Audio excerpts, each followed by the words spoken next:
Известно вам или нет, но у разработчиков World of Tanks все акции, все анонсы и мероприятия расписаны на несколько месяцев вперед. Так сказать, плотный график. И это же касается техники. Новые премиумные танки, акционные. Выход каждого из них разработчикам известен заранее. Но бывает так, что утечка информации произошла уже достаточно давно. Известный ТТХ, готовая HD-модель. Но вот в релиз эти танки не выходят годами. Валяются где-то, пылятся, и игроки про них просто забывают. Поэтому, дамы и господа, уважаемые зрители, представляю вам технику, которая была анонсирована давно, но в релиз по каким-то причинам не поступила. То ли разработчики не нашли способ, как правильно ее забалансить, то ли стоит ее ожидать уже достаточно скоро, то ли разработчики и вовсе забыли про эту технику. На связи Оскар, присаживайтесь поудобней, смело прожимайте императорского лося, а если не подписаны на канал, то обязательно подписывайтесь. Мы начинаем!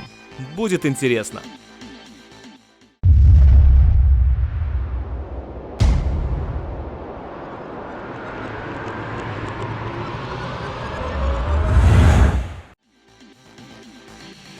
Сперва бы хотелось начать с техники, которая уж очень давно не выходит в релиз. Знаете, и возможно это к лучшему. Потому что лично я не хотел бы иметь этот танк в ангаре. Знаете почему? А потому что первый наш танк это КВ-4 КТТС. Пожалуйста, не путайте с КВ-4 Креславского. Это абсолютно два разных танка. КВ-4 Креславского это тяж, а КТТС, внимание, это ПТСАУ. Штурмовая, типа бронированная ПТСАУ на базе КВ-4. И сначала она планировалась как премиумная ПТСАУ 7 уровня. Но в итоге разработчики решили, что для 7 уровня она слишком имбовая. Отчего ее благополучно перевели на 8 уровень. Где, мягко скажем, это был само что не есть настоящий кактус. Танк был невероятно медленный. Удельная мощность всего лишь 12 лошадок на тонну. Заявленная максималка была 35 км в час, но из-за плохой проходимости такую скорость было не увидеть. Да еще и скорость поворота шасси составляла всего лишь 25 градусов в секунду.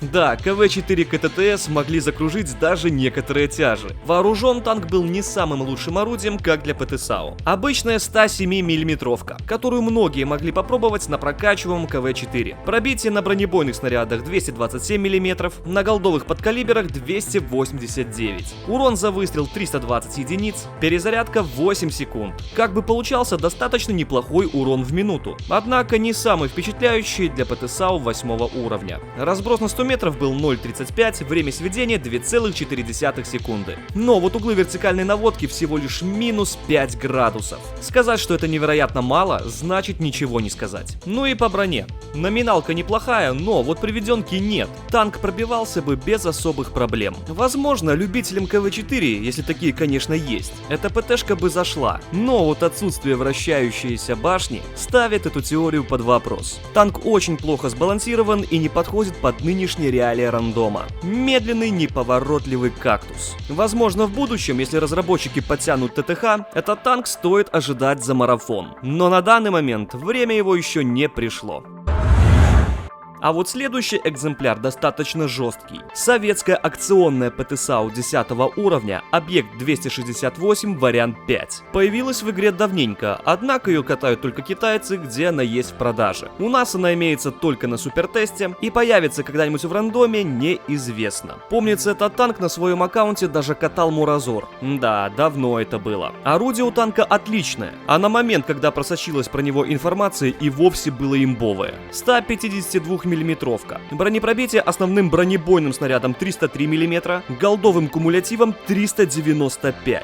Великолепное бронепробитие, при помощи которого можно комфортно пробивать почти всех. Урон за выстрел 750 единиц. Перезарядка 18,8 секунды. Разброс на 100 метров 0,35 и время сведения 2,9 секунды. Да, танк далеко не снайпер, но если хорошенько присмотреться, то совет не совсем и ПТСАУ. Углы вертикальной наводки слабоваты, минус 5 градусов, и при ведении огня на неровной местности могут возникнуть проблемы. Прочность 1900 единиц, что нормально для штурмовой ПТСАУ 10 уровня. Лоб корпуса будут пробивать все, даже восьмерки. Брони там всего лишь 120 мм. А вот башня способна сдержать удар даже десяток. Но до тех пор, пока противник не зарядит голду, против которой закругление башни уже не спасут. По подвижности все более или менее. Удельная мощность 15 лошадок на тонну, максимальная скорость 48 км в в час. Ездит танк довольно шустро. Правда, скорость поворота шасси посредственная, 21 градус в секунду. Вертится танк слабовато, поэтому стоит опасаться шустрых танков. Как видите, кактусом совета назвать нельзя. Пушка мощная, броня не супер, конечно,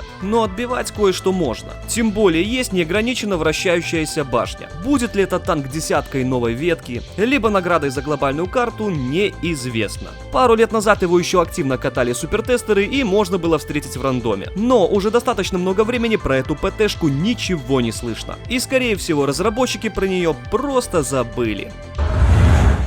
О следующем экземпляре раньше ходило очень много слухов. Многие танковые каналы ванговали, что это очередной прем-танк за марафон. Да, это советский премиумный тяж 8 уровня Кировец-1. На данный момент по этому танку мало что известно. Супертестеры последний раз выкатывали его в рандом очень давно. Танк долгое время тестировался, но так и не появился в свет. Кировец-1 очень похож на ИС-3, но уже без щучьего носа. Корпус танка очень напоминает Объект-703 вариант 2. Броня верхней лобовой детали 140 мм под наклоном, борта по 100 мм. Башня достаточно крепкая, но есть уязвимые зоны в виде командирских лючков. По подвижности все неплохо. Ездит Кировец-1 лучше, чем ИС-3. Удельная мощность 15,6 лошадок на тонну, максимальная скорость 42 км в час. Скорость поворота шасси 27 градусов в секунду. Не фонтан, конечно, но закрутить танк будет непросто. Но вот параметры орудия оставляют желать лучшего. Танк вооружен модифицированным деструктором. Основные снаряды подкалиберы, бронепробитие 221 мм. Голда, кумулятивы, бронепробитие 270 мм. Такие характеристики мы можем увидеть на ИС-3 с механизмом заряжания, а также на танке ИС-5, который недавно появился в продаже за боны. Перезарядка 12,5 секунд, урон за выстрел 390 единиц. Точность, к сожалению, не фонтан. Время сведения 3 секунды, разброс на 100 метров 0,43. С такой точностью некомфортно вести огонь даже на ближней дистанции. По сути, это должен был быть премиумный аналог ИС-3 с более лучшей броней, но с менее комфортным орудием. Составлял бы он конкуренцию двустволке или защитнику?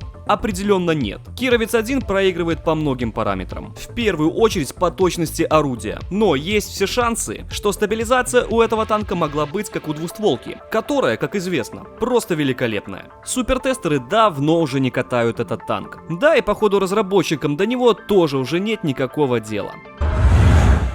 Следующий танк, на который возлагали большие надежды. Советский тяж 9 уровня Объект-752. Это должен был быть первый советский барабанный танк. Поначалу думали, что он будет за экспедицию 2020. Потом предполагали как награду за ранговые бои. Но, как оказалось, предположения были ложными. Дальше супертеста дела не пошли. И уже порядком времени о нем не было никаких упоминаний. Судя по первым оглашенным тактико-техническим характеристикам, танк был, мягко скажем, имбоват. От того, что вызывало восхищение, остался только внешний вид. Да, нерфанули его капитально. Танк вооружен 122 мм орудием, с барабаном на 3 снаряда. Урон за выстрел 390 единиц, полная перезарядка барабана 32,5 секунды. Бронепробитие относительно неплохое. На основных ББшках 248 мм, на голдовых подкалиберах 318. Точность, извиняюсь, полное фуфло. Разброс на 100 метров 0,4, время сведения 3,2 секунды. Проблемы начинаются даже при стрельбе уже на средней дистанции. Но на ближней более или менее танк попадать способен. Углы вертикальной наводки минус 8 градусов вниз и, внимание, 11 градусов вверх. Пушка практически не поднимается совсем. Прочность танка 1750 единиц, что чуть меньше среднего показателя на уровне. Во лбу корпуса 195 мм. Танкануть восьмерок как бы способен, но вот одноклассников и уровней выше, увы, нет.